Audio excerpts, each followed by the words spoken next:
देखो बच्चों, आज हम पढ़ने जा रहे हैं is matter around us pure. Last वाले चैप्टर में हमने मैटर के बारे में पढ़ा था। क्या पढ़ा था मैटर के बारे में? कि matter is anything that is having mass and occupy space.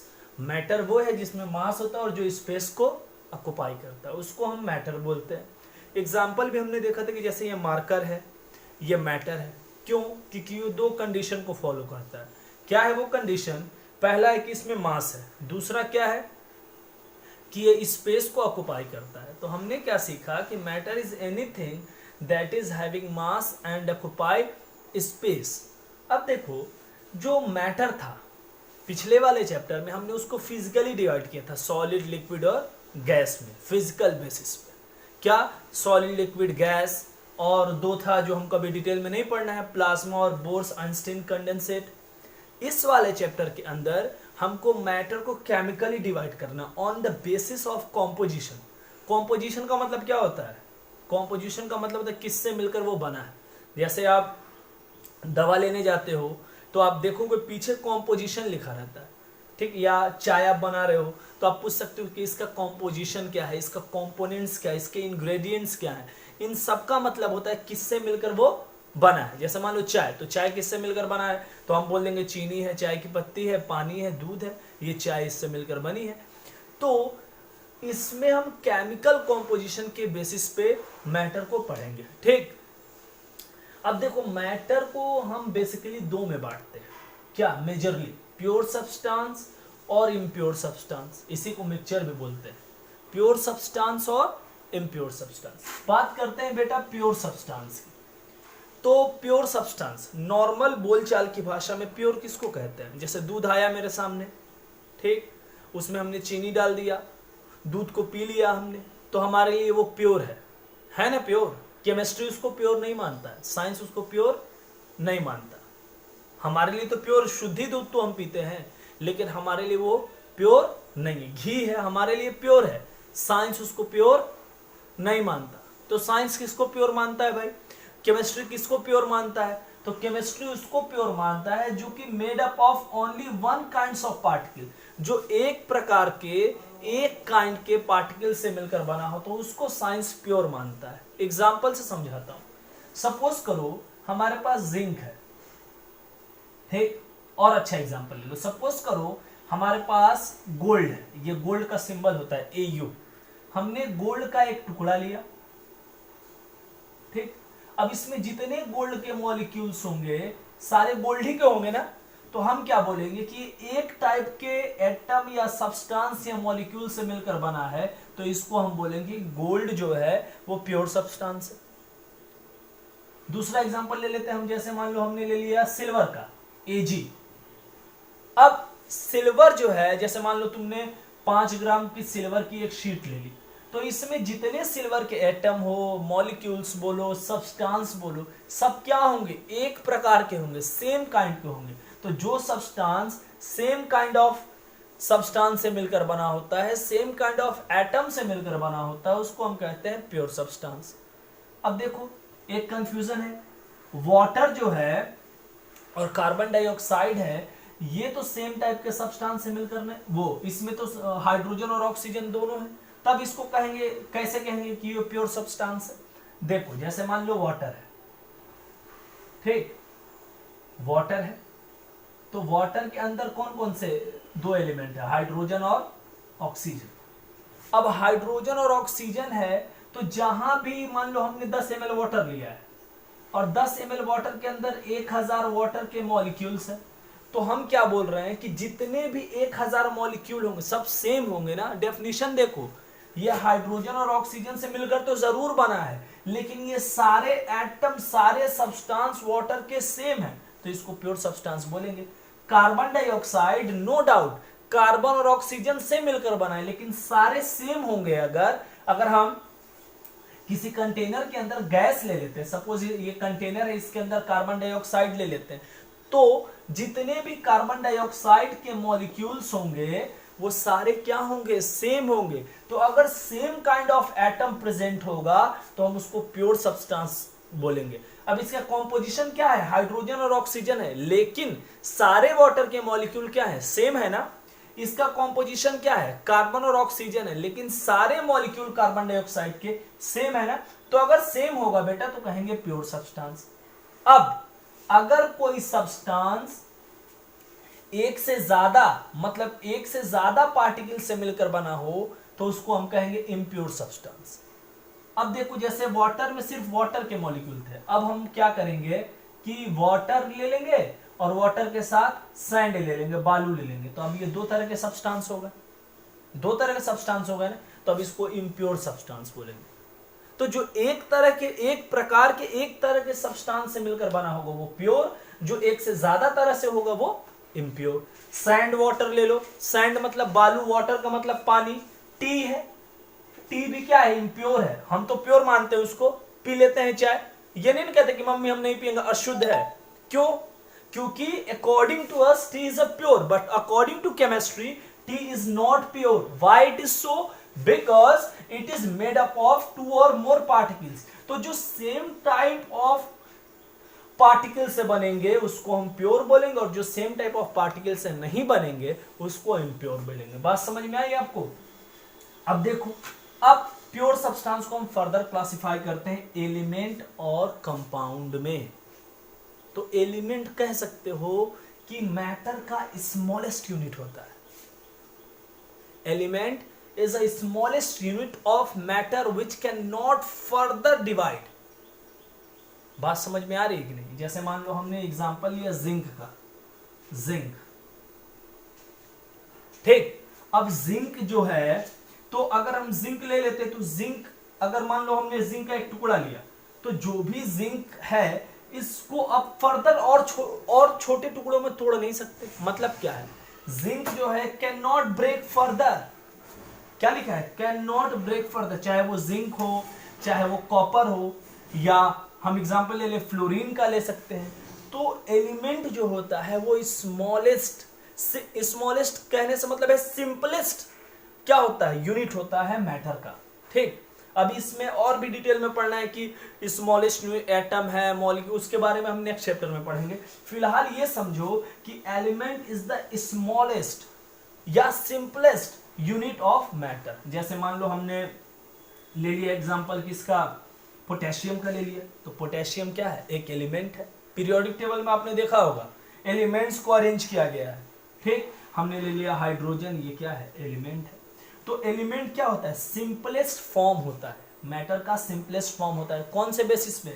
Chemical basis पे हम डिवाइड करते हैं मैटर को एलिमेंट, कंपाउंड और मिक्सचर में। फिलहाल समझते हैं एलिमेंट। अब देखो बात करते हैं कंपाउंड की। तो दो और दो से ज्यादा एलिमेंट जब आपस में मिलते हैं तो कंपाउंड बनता है। एग्जांपल ले लो, किसका ले लें, वाटर का ले लेते हैं।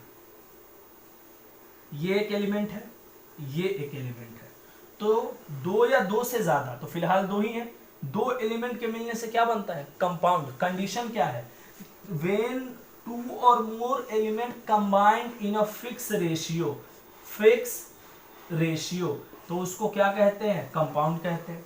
जब भी वाटर बनेगा तो हाइड्रोजन के दो ही मॉलिक्यूल होंगे और ऑक्सीजन का एक होगा, यानी ये रेशियो हमेशा फिक्स है। तो जब दो या दो से ज्यादा एलिमेंट आपस में मिलते हैं, ठीक, कैसे, कंडीशन क्या है, फिक्स रेशियो में, निश्चित अनुपात में, तो उसको कंपाउंड कहते हैं। जैसे एक एग्जांपल और ले लो, जैसे मान लो हमारे पास कार्बन डाइऑक्साइड है, तो कार्बन यहाँ कितना है, कुछ नहीं रहता तो 1 मानते हैं, 1 है। ऑक्सीजन कितना है, 2 है। तो जब भी कार्बन डाइऑक्साइड बनेगा तो कार्बन 1 होगा, ऑक्सीजन 2। कार्बन क्या है, एक एलिमेंट है, ऑक्सीजन क्या है, एक एलिमेंट है। तो जब दो या दो से ज्यादा एलिमेंट आपस में मिलते हैं, मिलने की कंडीशन क्या है, फिक्स रेशियो में, तो हम उसको कहते हैं कंपाउंड। अब देखो बेटा, अगर मान लो कहोगे नहीं सर हम ऐसा नहीं मानते, हम इसके रेशियो को चेंज करेंगे। मान लो तुमने ऑक्सीजन 1 कर दिया, तो अब ये कार्बन डाइऑक्साइड नहीं रह जाएगा, इसको कार्बन मोनोऑक्साइड बोलेंगे। इसका मतलब क्या है कि जब भी कार्बन डाइऑक्साइड आपको बनाना है तो रेशियो 1:2 होना चाहिए। व्हाट डज इट मीन कि जब एलिमेंट, दो या दो से ज्यादा एलिमेंट आपस में मिलते हैं और मिलने की कंडीशन क्या है, फिक्स रेशियो में मिलते हैं, तो उसको कंपाउंड कहते हैं। जैसे मान लो तुम्हारे पास है H2O, तो हाइड्रोजन 2 है, ऑक्सीजन 1 है, कुछ नहीं रहता तो 1 मानते हैं। अब मान लो तुमने इसका रेशियो से छेड़छाड़ कर दिया, चेंज कर दिया, इसको O2 कर दिया, तो अब ये वाटर नहीं है, H2O2 को हाइड्रोजन परऑक्साइड बोलते हैं। तो जब दो या दो से ज्यादा एलिमेंट आपस में मिलते हैं, कैसे बेटा, फिक्स रेशियो में, तो उसको कंपाउंड कहते हैं। क्या कहते हैं, कंपाउंड कहते हैं। बात समझ में आई। अब देखो आगे देखते हैं कि इम्प्योर सब्सटेंस को कैसे हम फर्दर डिवाइड करते हैं, कि कैसे हम इम्प्योर सब्सटेंस को फर्दर डिवाइड कर सकते हैं। तो इम्प्योर सब्सटेंस क्या क्या है, ठीक, इम्प्योर सब्सटेंस का कॉन्सेप्ट समझ में आ गया। अब बात करते हैं कि उसको फर्दर डिवाइड कैसे कर सकते हैं। तो देखो बच्चों, इम्प्योर सब्सटेंस की बात कर रहे थे हम। इम्प्योर सब्सटेंस वो होता है जो एक से ज्यादा पार्टिकल से मिलकर बना हो, जैसे टी है, एयर है। एयर में क्या होता है, ऑक्सीजन भी है, नाइट्रोजन भी है, सल्फर भी है, कार्बन डाइऑक्साइड भी है। तो जो एक से ज्यादा टाइप के पार्टिकल से मिलकर बना होता है उसको हम कहते हैं इम्प्योर सब्सटेंस। अब इसको बेसिकली मेजरली दो में बांटते हैं, होमोजीनियस और हेट्रोजीनियस। होमोजीनियस का मतलब होता है, होमो का मतलब होता है सेम, और जीनियस का मतलब होता है फेज। होमो का मतलब सेम और जीनियस का मतलब होता है फेज। इसको कैसे समझोगे, जैसे मान लो हमारे पास एक ग्लास है, इसमें हमने लिया है वाटर और लिया है शुगर। तो एक बार शुगर अगर वाटर के अंदर घुल जाएगा तो तुमको दोनों अलग अलग दिखाई देगा, नहीं देगा, सेम दिखाई देगा। तो जिसमें सेम फेस दिखाई देता उसको कहते हैं होमोजीनियस। अब जैसे मान लो दूसरे कंडीशन में तुमने क्या किया कि एक ग्लास लिया, इसमें लिया है सैंड यानी बालू, और क्या लिया है, वाटर। तो इसमें देखो तुमको दोनों अलग अलग दिखाई देगा। तो जब दोनों अलग अलग दिखाई देगा तो इसको कहेंगे हेट्रोजीनियस, और जिसमें सेम दिखाई देगा उसको कहेंगे होमोजीनियस। बात समझ में आई। होमोजीनियस, होमो मतलब सेम, और जीनियस का मतलब फेज। फेज का मतलब होता है उसका, उसकी अवस्था, ठीक। और होमो का मतलब क्या होता है, इसका जीनियस का मतलब क्या होता है, फेस, और होमो का मतलब होता है सेम, और हेट्रो का मतलब होता है डिफरेंट। तो जिसमें आपको डिफरेंट फेस दिखाई देगा, जैसे मान लो तेल और पानी है, तो तेल और पानी को मिलाकर रखोगे तो तेल अलग दिखाई देगा, पानी अलग दिखाई देगा, तो हेट्रोजीनियस है। लेकिन नमक और पानी है तो तुमको नमक अलग से दिखाई नहीं देगा, तो वो क्या है, होमोजीनियस है। होमोजीनियस के अंदर हम सॉल्यूशन पढ़ते हैं, इसके बारे में डिटेल में बताएंगे। सॉल्यूशन का एक ओवरव्यू आप सुन लो। सॉल्यूशन दो चीजों से मिलकर बनता है। किससे, दो चीजों से। किससे किससे, सॉल्यूट और सॉल्वेंट से। सपोज करो कि हमने 10 ग्राम शुगर लिया, ठीक, और 100 ग्राम वाटर लिया, तो कौन ज्यादा है, तो पानी ज्यादा है। तो जो ज्यादा रहता है, जो अधिक रहता है उसको सॉल्वेंट बोलते हैं, ठीक, और जो कम रहता है उसको सॉल्यूट बोलते हैं। सुनो ध्यान से, 100 ग्राम पानी है, 10 ग्राम चीनी है, तो ज्यादा कौन है, पानी है, और कम कौन है, चीनी है। तो जो कम रहता है उसको सॉल्यूट, और जो ज्यादा रहता है उसको सॉल्वेंट, और दोनों के मिलने से जो बनता है उसको सॉल्यूशन बोलते हैं। बात समझ में आई। जो ज्यादा रहेगा सॉल्वेंट, जो कम रहेगा सॉल्यूट, और दोनों के मिलने से जो बनता है उसको हम सॉल्यूशन बोलते हैं। अब सस्पेंशन, कोलाइड और सॉल्यूशन के बारे में डिटेल में बात करेंगे, आगे के टॉपिक में आएगा। थोड़ा इधर आ जाओ। एलिमेंट को अगर फर्दर डिवाइड किया जाए तो ये मेटल, नॉन मेटल और मेटलॉइड्स में बांटा जाता है, ठीक। अब सुनो, एक हल्का सा आपको रिव्यू देते हैं, उसके बाद आगे बात करेंगे। देखो मेटल वो होता है जो इलेक्ट्रॉन लूज करके पॉजिटिव आयन बनाता है, हमेशा देने वाला धनवान होता है। याद रखना कि जब कोई भी एटम इलेक्ट्रॉन को लूज करेगा, लूज मतलब देना, तो पॉजिटिव चार्ज आता है। जैसे मान लो बेगर है, एक भिखारी आपके घर आ रहा है, तो आप उसको दे रहे हो, तो आप धनवान हो ना, तो देने वाला हमेशा धनवान होता है, और ये पॉजिटिव को धन बोलते हैं ना हिंदी में। तो हमेशा जो इलेक्ट्रॉन देता है तो पॉजिटिव चार्ज आता है, और लेने वाला, लेने को क्या कहते हैं, उधार को ऋण, यानी लेने पे इलेक्ट्रॉन लोगे तो नेगेटिव, दोगे तो पॉजिटिव, तो देने वाला धनवान होता है। इसीलिए जो इलेक्ट्रॉन देता है उस पे पॉजिटिव चार्ज, और जो इलेक्ट्रॉन लेता है उस पे नेगेटिव चार्ज। तो मेटल की पहचान क्या है कि मेटल इलेक्ट्रॉन को देके पॉजिटिव आयन बनाता है, और नॉन मेटल इलेक्ट्रॉन को लेके नेगेटिव आयन बनाता है। और मेटलॉइड्स उसको कहते हैं जिसका बिहेवियर मेटल की तरह भी हो और नॉन मेटल की तरह भी हो। एक बार और सुनो, देने वाला क्या होता है, धनवान होता है, यानी इलेक्ट्रॉन देने पर, इलेक्ट्रॉन को देने पर कैसा चार्ज आता है, पॉजिटिव, और लेने पर कैसा आएगा, लेने मतलब उधार चढ़ेगा, तो उधार को नेगेटिव कहते हैं, हिंदी में क्या कहते हैं, ऋण कहते हैं। जैसे आपका बैलेंस माइनस में चला गया, तो यानी कंपनी के ऊपर, कंपनी आपका उधार हो गया, कंपनी ने आप पे ऊपर उधार चढ़ा दिया, आपने क्या किया, कंपनी से ले लिया, ठीक, और तो लेने पर नेगेटिव चार्ज आता है और देने पे पॉजिटिव। मेटल उसको कहते हैं जो इलेक्ट्रॉन को देके पॉजिटिव आयन बनाता है, नॉन मेटल उसको कहते हैं जो इलेक्ट्रॉन को लेके नेगेटिव आयन बनाता है, मेटलॉइड्स उसको कहते हैं जिसमें मेटल और नॉन मेटल दोनों की प्रॉपर्टी पाई जाती है। इसके बारे में भी डिटेल में पढ़ेंगे। अभी तो मैंने हल्का हल्का एक आपको बताया कि एक्चुअल में ये सब है क्या, ठीक। अब आगे देखते हैं कि कौन सा टॉपिक है। इतनी बातें समझ में आ गई आपको? तो ये था बेटा एक brief introduction about matter, it's classification, और हमारा एलिमेंट क्या है, कंपाउंड क्या है, होमोजीनियस क्या होता है, हेट्रोजीनियस क्या होता है, इसके बारे में एक ब्रीफ इंट्रोडक्शन। अब देखते हैं कि आगे का फर्दर टॉपिक क्या है। अब देखो, अगर हम बात करें होमोजीनियस मिक्सचर की, तो होमोजीनियस मिक्सचर में क्या आता है हमारा, सॉल्यूशन। सॉल्यूशन किसको कहते हैं, सॉल्यूशन इसको कहते हैं। जैसे मान लो हमारे पास एक कंटेनर है, ठीक, हमने ले लिया सॉल्ट, सॉल्ट ले लिया 10 ग्राम, और ले लिया वाटर, ये ले लिया 100 ग्राम। तो ज़्यादा कौन है, तो ज़्यादा वाटर है, तो जो ज़्यादा होता है उसको सॉल्वेंट, जो कम होता है उसको सॉल्यूट, और सॉल्यूट प्लस सॉल्वेंट इन दोनों के मिलने से सॉल्यूशन बनता है, ठीक। सॉल्यूट और सॉल्वेंट के मिलने से सॉल्यूशन बनता है, जो कम होता है उसको सॉल्यूट बोलते हैं, जो ज़्यादा होता है उसको सॉल्वेंट बोलते हैं। अब देखो, जो साइज होता है सॉल्यूशन के अंदर, जो सॉल्यूट का साइज होता है वो 1 नैनोमीटर से भी छोटा होता है, यानी 10⁻⁹ मीटर से भी छोटा होता है। मतलब क्या है, अगर 1 मीटर में 1 2 3 4 5 6 7 8 9 इतने से डिवाइड करोगे तो जो साइज आएगा वो सॉल्यूट के पार्टिकल का साइज होता है सॉल्यूशन के अंदर। ये ट्रांसपेरेंट होता है, मतलब कि अगर शीशे का कोई ग्लास है उसमें चीनी और नमक है तो उसके आर पार तुमको दिखाई देगा। Can not separate by filtration, इसमें जो सॉल्यूट को है उसको तुम फिल्टर पेपर से अलग नहीं कर सकते। Does not scatter a beam of light, मतलब क्या है, अगर यहाँ एक टॉर्च बना लो तो यहां से जो लाइट जाएगी वो सीधे निकल जाएगी, स्कैटर नहीं होगी, ठीक, सीधे निकल जाएगी। तो ये है होमोजीनियस में। तो सॉल्यूशन किसको कहते हैं, जो सॉल्यूट और सॉल्वेंट से मिलकर बना होता है। सॉल्यूट कम होता है, सॉल्वेंट ज्यादा होता है, ये उसके कैरेक्टरिस्टिक्स है। दूसरा हेट्रोजीनियस में हमारा कोलाइड है, ठीक।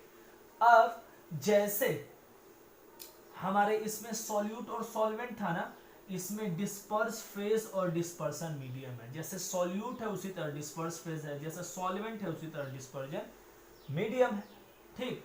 अब जो कोलाइड होता है इसके पार्टिकल का साइज 1 to 100 नैनोमीटर के बीच होता है। 1 to 100 नैनोमीटर के बीच किसका साइज, कोलाइड्स का।